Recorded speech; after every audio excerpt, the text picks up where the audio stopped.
On this episode of Public Scrutiny, we'll be reviewing and commenting on an interview on Sky TV's Sophy Ridge on Sunday, with Sophy Ridge herself and acclaimed mathematician and scholar Professor Diane Abbot.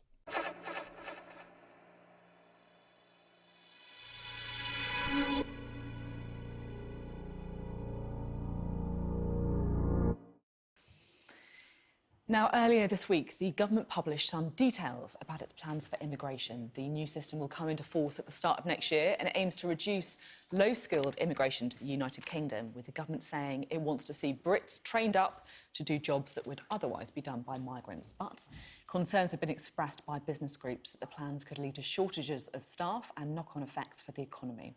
Well, one person with strong views on this is Labour's Shadow Home Secretary, Diane Abbot. She joins us now in the studio. Thank you for being with us this morning. So what do you make, then, of the government's plans for immigration? I think they're completely misconceived.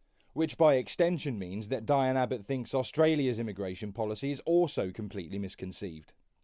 And it's all about looking as if they're tough on immigration, but they are not actually considering the underlying needs of the economy. Now, try not to laugh too much at Diane Abbot talking about the economy, but let's just take a second to remember exactly what Labour did last time they were in power.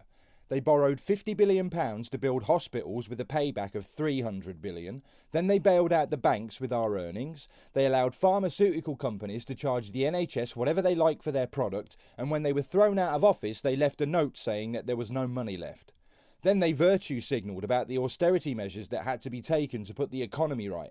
And recently they wanted to borrow £750 billion to pay for their ridiculous policies. Carry on, Diane.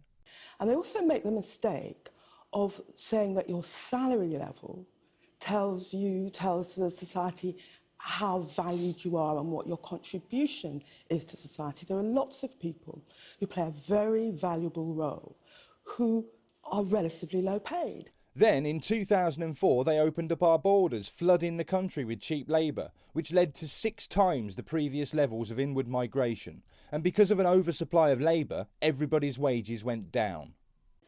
The government should be starting at what the economy needs and what the society needs, and not playing dog whistle politics with immigration. Like exactly what you're doing now, you mean? When we spoke to George Eustace about this earlier, and he was effectively saying that Brits can do some of the jobs, some of those low-skilled or low-paid jobs that you're talking about. Do you agree with that? Anybody can do any job, but what we're talking about is the realities of social care in London and the South East, for instance. And you are not going to suddenly replace the EU migrants who are not able to come here. Aside from the fact that you can't replace something that you don't yet have, she seems to have forgotten that those workers are already here. And it's not like it hasn't been said that we'll train our own workers. You would only have to replace the workers who leave that profession. And the people that will suffer will be the people that need social care. It also has a knock-on effect on the NHS, because if you're not able to provide good social care services, you get people that the NHS is unable to discharge. This is a very misconceived policy. It's all about giving the impression of being hawkish on migration. It will also be quite difficult to come to the UK unless you speak English. I mean, many of our viewers will think that that is fair enough. What's your view? Well, it's fair enough, but actually it's a kind of dog whistle thing. You can't function in the British labour market if you don't speak English. Oh my God, I agree with her on that. How does a worker from, say, Romania provide care to an English client with Alzheimer's when the care worker doesn't speak a word of English? How do they read care instructions? How do they write reports? How easy would it be to make a mistake? How exactly can they reassure a client who's frightened, who doesn't know where they are? Being able to speak the same language is an absolute necessity. And they've put that in to meet an issue that isn't a real issue. You cannot function in the British labour market without speaking English. And of course, people should speak English, but mostly they do. We're, of course, in the middle of a Labour leadership election, so policies at the minute are slightly still being worked on. But where do you think Labour should be on immigration? Should Labour be embracing free movement of people? Well, I don't know about embracing free movement of people, but I support free movement. She doesn't know about pro-EU, pro-free movement, pro-single market Labour, but she supports free movement. But then she's also pro-EU, pro-single market and pro-free movement herself. And the truth is, on the one hand, when we come out of the EU, free movement as such falls, but then we're going to have very long drawn-out negotiations about trade. And in reality, we're going to have a measure of free movement if we want to have any access at all to the single market. I know that she's pro-EU, so that as a default position puts her at odds with the majority of the electorate, and I know that she has to speak in support of it. But I wonder if she knows that saying things like that makes a WTO Brexit more likely, which in and of itself could be catastrophic for the EU. Already, the less well-off nations in the EU are saying that it will be impossible for them to pay more money to cover the EU's budget after we leave. I'm thinking of a recent statement by Viktor Orban. It was already bad enough with net beneficiaries of the EU voicing their displeasure with it. What happens when they get even less for their membership, or that they end up being net contributors? Tell us more, Diane. So freedom of movement is a reality. The problem with the debate is too many people use freedom of movement as a euphemism for immigration in general, and that's not helpful. I mean, some would say, though, that the vote to leave for many people was a vote for control of borders. Not necessarily cutting immigration to really low levels, but just a control. And if there is free movement, you don't have control. Spot on, Sophie. That's always been my view. I was called a racist for saying that by people like Diane Abbot, funnily enough. Well, this notion of control, again, we shouldn't be starting from that. We should be starting from what are the needs of the economy, what are the needs of society, and also... So prior to 2004, immigration into Britain was around 50,000 per year. Every year since then, it's been around 300,000 per year. We've had the equivalent of 90 years' worth of immigration in the last 15 years. The knock-on effects of that led to the referendum and the notion of an Australian-style point system. That's where we are now. But Diane Abbot says that's the wrong perspective. We need to use the same justification that was used to open the borders in the first place. In fact, here's a quote from Jean Monnet, a founding father of the EU. Europe's nations should be guided towards the superstate without their people understanding what's happening. This can be accomplished by successive steps, each disguised as having an economic purpose, but which will eventually and irreversibly lead to federation. How many times over the years have you heard our politicians using the economy to justify further integration into the EU? I bet it's quite a few. Now you know where it came from. And there's Diane Abbot parroting the same old lines that we used to con us year after year, treaty after treaty. The same lines that got the Labour Party smashed at the last general election. The Tories' immigration policies send a really unpleasant message about us not valuing migrants and seeing migrants as some sort of problem. Do you think that Britain's a racist country? No, I think the Windrush scandal showed us something. A lot of politicians talk and behave as if British people are anti-immigrant. Yeah, you and your party, and anybody else who smeared people as racist when they saw how our population was rising. The race card was used to shut down those who objected to the open door policy. Most of those people are gone now, though. What the Windrush scandal showed us is actually the majority of British people value what generations of migrants have done. And what they want is a fair system, not an anti-migrant system with this dog whistle stuff about people have to be able to speak English. I mean, talking about Windrush, according to The Times, an early draft of the report into the Home Office's handling of that Windrush scandal described the department as institutionally racist. Now, that's since been toned down. Do you think the Home Office is institutionally racist? I worked for the Home Office years ago when I came down from Cambridge, and they had a little euphemism at the time about pressure to immigrate countries, and pressure to immigrate countries were black and brown countries. I don't think that the Home Office is full of individual racists, but I do think they run a system which is detrimental to black and brown migrants. No. We had an open door to EU citizens which we had no control over, but the numbers coming in were too high, so government had to take measures to bring those numbers down. The only migration we could control was that from non-EU countries. Government was between a rock and a hard place on that one. Ironically, it was your beloved free movement that necessitated those policies being introduced.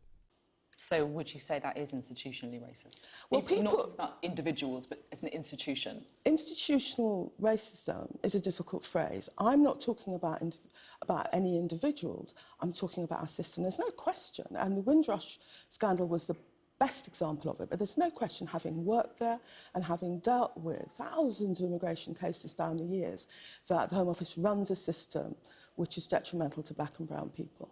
OK. I'm keen to talk to you about the leadership contest that is running on as well. You're backing Rebecca Long-Bailey. What do you make of the contest so far?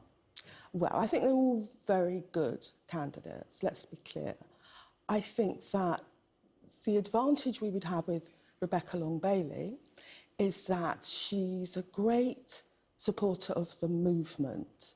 I mean, when... what do you mean by the movement? The Labour movement. Are you saying that the reason you support Rebecca Long-Bailey is that she supports the Labour movement? I suppose this really sets her apart from the other two supporters of the Labour movement. And when Keir and Lisa stood down from the shadow cabinet in an attempt to force Jeremy Corbyn out, Becky stood by the member's choice. So the other two stood down on a matter of principle, but Rebecca Long-Bailey did not. She stayed with an oncoming car crash, and now it's being portrayed like it was a virtuous act. Given what happened last December, I think she made the wrong choice, but it's not the first time I find myself at odds with Diane Abbot. And that says something about her. I also think she brings some of the best characteristics of the other two. So, for instance, she's a lawyer, like Keir, so she has that very forensic approach to policy and is very good on detail. She comes from the north of England, like Lisa, and therefore she really understands how people felt. Many of them long-standing Labour voters that didn't feel able to support us. Hold on. First you say she's a lawyer, like that's a good thing, and then you say that she's from the north, so she knows how northerners feel. But she stayed with a leader that was absolutely rejected by the people of the north. She's still pushing his policies. How exactly do you equate all that? Oh yeah, that's right, I forgot. In the past. And she's also the person that has constructed one of our most important and popular policies, the Green New Deal. Oh no, she didn't. She may be pushing it, but she certainly did not construct it. It's being pushed all over the Western world. It was being pushed in the USA and got rejected. We'll tell everybody that you created it, Becky. It'll make you look clever and no one need know where it really came from. These people are despicable.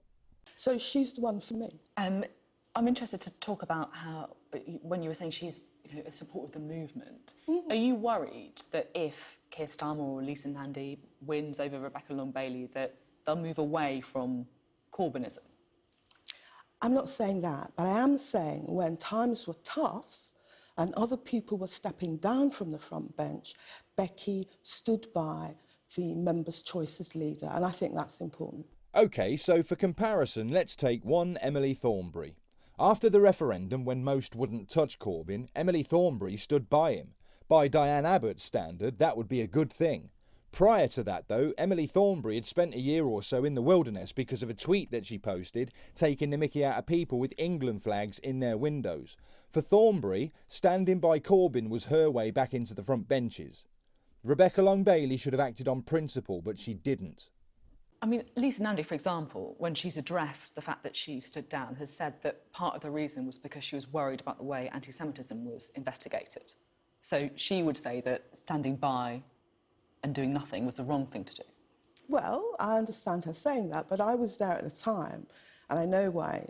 I know what people like Lisa and Keir said about standing down. But, you know, I don't want to talk about the past, but I want to talk about the importance of loyalty and the importance of the qualities that Becky will bring to the leadership. Were they disloyal at the time? I wouldn't want to say that, but I mean, they did step down. Well, then I suppose this is a battle between principle and loyalty. Is it better to act on principle or be loyal to a car crash? A dysfunctional mess on the verge of being wiped out at the election. Again, my opinion, she made the wrong choice, but it shows where Abbott's principles are as well. Loyal, even if it goes against your own principles to be so. I wouldn't trust somebody like that. OK. And Becky didn't. OK. Who's your second preference going to? Well, I'm not thinking about a second preference. For me, it's Becky. OK, OK.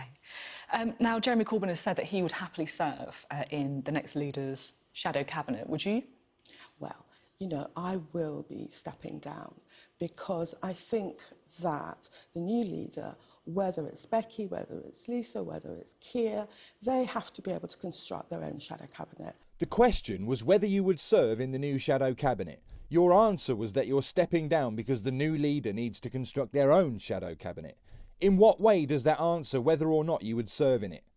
And, you know, I was backbencher for a few years, and there's an awful lot to do on the backbenches. One of the things that I will want to do is make sure we don't make a swerve to the right on migration policy. I think that's the dead end for the Labour Party. Yep, if there's one place that you can really get things done in politics, it's at the backbenches. Obscurity is the place to be.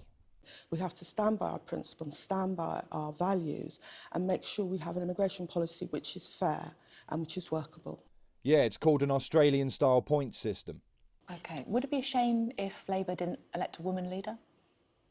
Well, I've been a campaigning feminist for 30 years, so of course I would like to see a woman leader. It's a little bit embarrassing that the Tories have had 2 women leaders and we have never ever had one. So that's part of why I'm supporting Becky. Not the most important thing, but it's one of the reasons I'm supporting Becky. So do you think it would be a bit embarrassing if the man won again? I don't think it'll be embarrassing exactly, but, you know, we are long overdue a woman leader, and I think Becky is the right choice. It's beginning to look like she's begging Becky for a job, maybe Shadow Home Secretary. She wants to focus on immigration. Not only that, it sounds like they're using the name Becky like the Tories used Call Me Dave. OK. Now, I want to talk about the election loss, the worst result for Labour since 1935. Why do you think that devastating result happened? Well, some of the causes of our loss, particularly the erosion of our vote in the north and coalfield communities and so on, actually predate the Jeremy Corbyn leadership.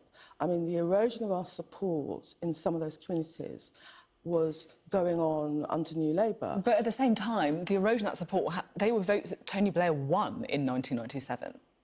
He did win, but the vote was eroding and continued to do so. So she's saying that they were losing support before Corbyn became leader.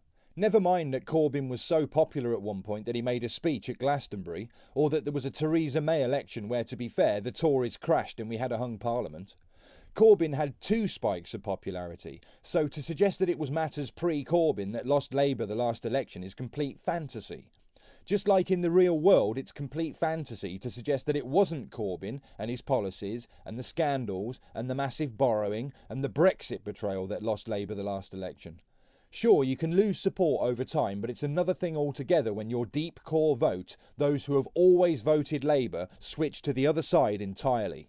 This was very sadly, You can't blame New Labour, surely, for the last election. No, the point I'm making, this was our 4th failure to win an election on the trot. So you can't blame it entirely on the Corbyn leadership. But was the Corbyn leadership partly to blame? Will you accept that?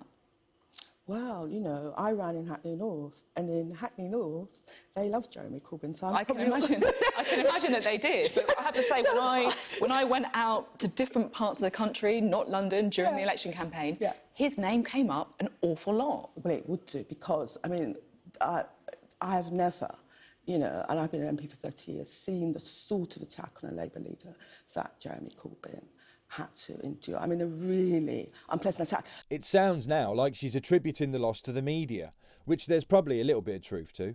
But I remember the pro-EU establishment abandoning Labour in favour of the Lib Dems. Up till then, Labour had served the EU well. All that happened, from my observation, was that Labour no longer had the cushion of a favourable press, which of course is now being portrayed like it was a media attack on Corbyn. But why are you saying voters are more gullible outside of London then? I don't understand why that would be any different in Hackney North or in Dudley North. Well, it's a bit different in Hackney North because we're next door to Islington North, so a lot of them know Jeremy. No, it was a very difficult campaign. Jeremy had to withstand terrible attacks in the media. There was the issue of anti-Semitism, which people felt hadn't been dealt with adequately, rightly or wrongly. But it was part of a downturn in the Labour vote, which goes all the way back to 2010. Some listening may think that you just haven't learned the lessons from that defeat. You're defending Jeremy Corbyn, talking about attacks in the media. You, of course, said that when it comes to Brexit, Labour should have been even more unequivocally Remain during that referendum. You're talking about New Labour and losses that have been happening over decades. Have you really come to terms with what happened? No, it's absolutely clear that she hasn't. Her political beliefs are identical to the ones that she had before the election. Nothing at all has changed. She doesn't criticise the leadership in any way. She has learned nothing, and it's obvious for all to see. Oh, I think I've come to terms. I remember, obviously, I was up on election night waiting to hear my own result, and the first result that came through was Blythe Valley. You know, and if you've been listening to general election results as long as I have, and when you hear we've lost Blythe Valley, you know we're in for a horrible night. So it was a horrible result. We have to learn the lessons. We have to select the right person for leader, and that's Becky Long-Bailey. OK, now, while you're here, I'm keen to ask about a tweet that you sent a few weeks ago. It has had some attention in the media, and it came after the former parliamentary official, David Leakey, accused the former Speaker, John Bercow, of bullying, and you sent this tweet, which she later deleted. I did a video on Bercow's bullying. In it, you can hear from Leakey himself and others. It's called John Bercow Deserves Nothing.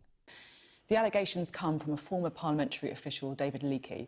He's been a lieutenant general who served in Germany, Northern Ireland and Bosnia, but claims he was bullied, i.e. intimidated and coerced by John Bercow.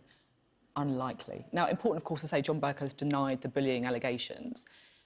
But are you implying in this tweet that it's unlikely that somebody who was there in the army could have been bullied? Anybody can be bullied. Anybody of any age or any profession can be bullied. I think intimidating Leakey is one thing, but of course anybody can be bullied. But anyone can be intimidated as well, can't they? Anybody can be intimidated. But I think that given Leakey and the leadership roles that he had played, as I said, I think it was unlikely he was intimidated by John Bercow, annoyed by John Bercow, insulted by John Bercow, but not intimidated. She needs to make up her mind. Anyone can be bullied, anyone can be intimidated, but not David Leakey. Not even if Leakey is a servant of a speaker who has multiple allegations of bullying against him. And where exactly is the line between intimidation and bullying? And if she stands by what she said, why did she delete her tweet?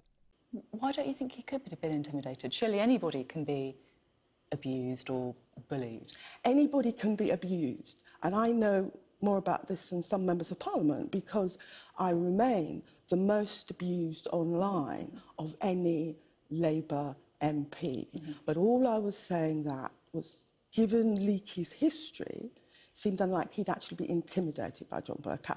But I mean, some might say the same of you, though, like the first black woman to be elected to Parliament, in there since the 1980s. Anyone can. Have you seen the stuff I get on new media, on Twitter all the time, about rape, about violence, abuse? Of course that's intimidating. Being intimidated is one thing, but then you have to move forward, and what I've done is move forward. But don't tell me that I'm supposed to put up with threats of violence against my family. She didn't. The question was, surely anyone can be abused.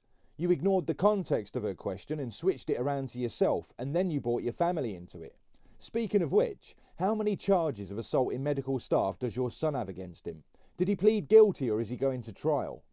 And threats of rape and daily abuse online, because I don't have to. What I do have to do is to continue to stand up for the things I believe in and move forward, and that is what I'm doing. Absolutely, and that's why for so many people you are an inspiration when it comes to these subjects and looking to you for how people should respond.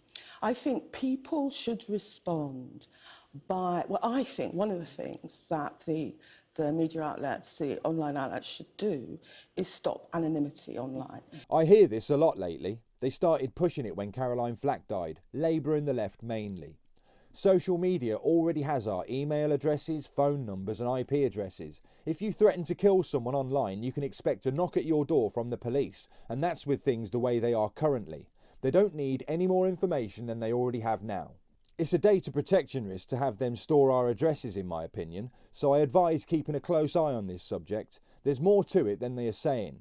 What would happen if a dossier with right-wing social media users' addresses were to end up in the hands of a left-wing activist group? As it is, you can create new profiles. It's not so easy to move house.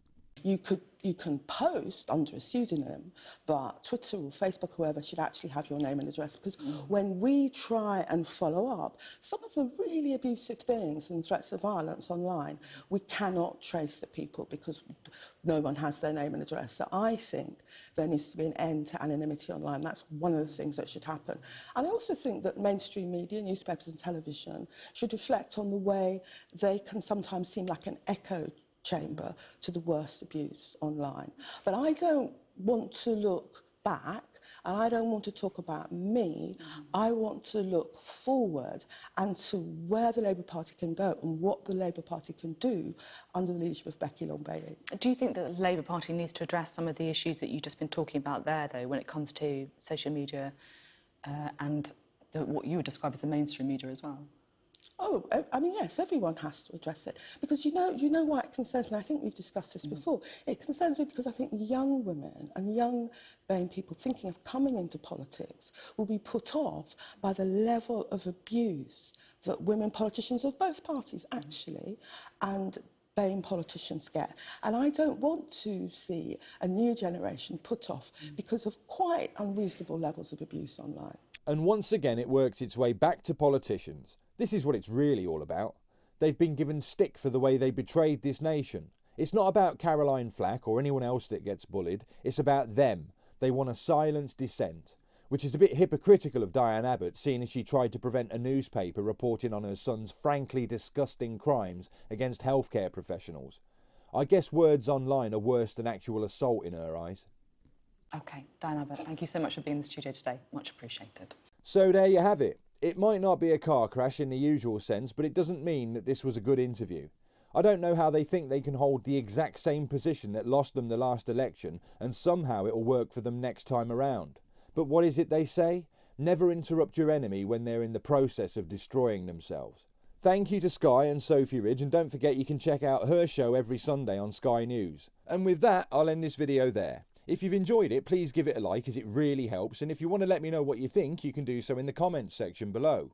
Also, if you enjoy the content, please consider subscribing, as 1 or 2 clicks from you is a massive thing for a new channel. Until the next video, stay safe out there.